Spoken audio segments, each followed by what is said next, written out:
We're back on air with my co-host Jim Craig, and you know, there's a huge NFL game coming up this Sunday between the Detroit Football Lions and the Chicago Bears. And when you really look at Detroit, they're 1-3 coming off a tough loss to Philadelphia. And I gotta ask you, John, what is it that Megatron specifically can do to right the ship? Because last year he had 16 touchdowns, over 1,600 yards receiving, one of the best players in the league. But he's kind of struggling through injury right now.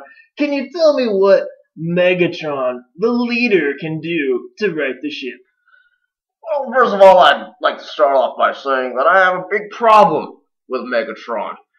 Under his alias of Calvin Johnson, he's been able to flourish in the NFL. Us as mere humans have no idea what atrocities he's committed on his home planet of Cybertron. Let me get this straight, John. Are you implying that Calvin Johnson is indeed a robotic organism? Well, Megatron is the leader of a group known as the Decepticons, the mortal enemies of the Autobots, who are actually the good guys. Now, you see, they're robots in disguise, so we can't exactly tell when they're among us. And Calvin Johnson is a perfect example of a person who's a robot who's hiding in plain sight in front of us. Well, okay, Jim, on that premise alone, robotics aside, can you give me any kind of indication of who's going to win this game on Sunday? I mean, if he really is indeed a superhuman robotic organism, what do you expect from Calvin Johnson this Sunday?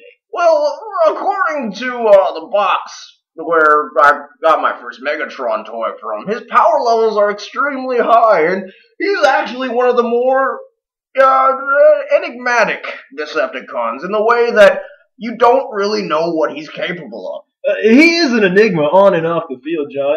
And when I tried to talk to him last week about his fumbling issues recently, he really avoided the question. Oh, hold on, Jim. Let's get past from this false facade that he's putting on for us in the NFL. I'd like to go back to the gigantic aggressive cannon that he has on his arm. This is a murdering machine right here, and if we didn't have Optimus Prime staving him off for us against the forces of darkness, he would have conquered Earth by now. It is a good point, John. I mean, when you look at the cornerbacks he's faced, you got to look at Asante Samuel, you got to look at, the defenses he's had to play against, and you're right. You're spot on. This guy is a conquering hero. And, every time I think about Detroit last year, I think of him and his exploits. Do you think he'll be a Hall of Famer one day? I certainly hope not, because the moment we go to our robot overlords and lift them up over our shoulders, we've lost the war.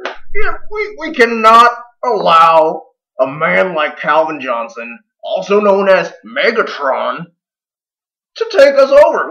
We need to fight, Jim. Well, human subjugation aside to our machine overlords, let's talk a little bit about his quarterback. Can you give me an idea of what Matthew Stafford means to Calvin Johnson and what it really comes down to between that quarterback and receiver relationship? Talk about the trust that engenders. Well, any quarterback from Megatron is simply a pawn. Megatron has the capability of annihilating and vaporizing anything in his way, and I very much feel like his quarterbacks in the history of the NFL have been held hostage by this assumption.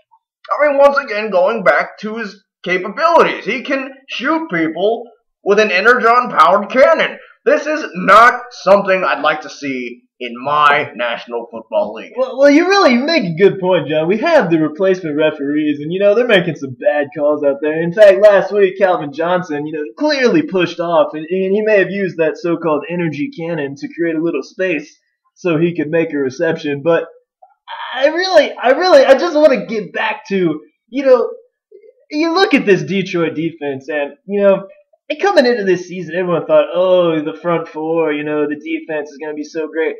Why is it that they have underperformed so badly, and yet they have Megatron? Well, this goes back to the whole idea of why the Decepticons are on Earth. They are running low on Energon. Without Energon, they are unable to perform to their maximum capacity. And this is a big problem with the defensive line in the Detroit Lions, is that they are low on Energon. They cannot function on the same level as us lowly humans, and this is why we need to strike right now, my brothers and sisters. Okay, so guerrilla war tactics aside, can we really talk about okay, so they're low on energy, perhaps a Red Bull or something of that sort. Well, Energon, Jim, Energon, and it's a precious resource in this universe. I understand, John, but so are victories in the National Football League. And if we could really talk about who's gonna win this game, do you have Chicago coming out on top or Detroit? Well, being a purveyor of justice, and going against any forces of evil, I'd very much like to see the Detroit Lions and Megatron's regime fall before it begins to take root in our beautiful planet. So you think that Detroit will in fact lose this game? Yeah, I sure hope so, because God help us if they win. All right, that's John Craig and his partner Jim Castley with the analysis of the upcoming Detroit-Chicago game. We're going to take a pause right now for station identification, and we'll be right back after these messages.